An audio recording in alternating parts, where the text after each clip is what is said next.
கண்ணகி நகர் இதெல்லாம் இணைக்கிறது இந்த சாலை தான். 45,000 பேர் இந்த சாலை வழியாக ரோடு வழியாக போகணும்.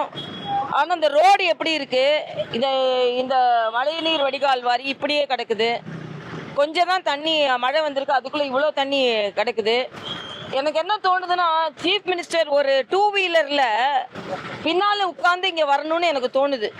வந்தால் தான் தெரியும். சும்மா ஏதோ உட்காந்துக்கிட்டு நாங்கள் அதை பண்ணுறோம் இதை பண்ணுறோன்னு சொல்லிட்டு இருக்கிறாங்க. இந்த மக்கள் எவ்வளோ கஷ்டப்படுறாங்க சிரமப்படுறாங்கன்னு இப்போ தான் தெரியுது.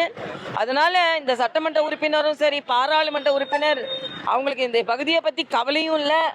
அதனால இதெல்லாம் சரி செய்யணும். மக்களுக்காக நாங்கள் கேட்டுக்கொள்கிறோம். இந்த தண்ணி தேங்கி இருக்கிறது, இதுல டெங்கு காய்ச்சல் வேற இன்னைக்கு தமிழ்நாட்டில் அதிகமா இருக்கு. மழை தேங்கி இருக்கிற தண்ணியில தான் டெங்கு வரும். அதனால அரசாங்கம் உடனே நடவடிக்கை எடுக்கணும். எவ்வளவு வருஷம் தான் நீங்க எடுப்பீங்க? 5 முறைக்கு மேல ஆட்சி செஞ்சாச்சு. இதே சட்டமன்ற உறுப்பினர் திருப்பி வெற்றி பெற்றாச்சு. அப்புறம் ஏன் இதெல்லாம் சரி செய்யப்படல? அதனால நிச்சயமா ஆட்சி மாற்றம் வர வேண்டும். அது ஒண்ணுதான் வழி என்பதை இதெல்லாம் உணர்த்துகிறது.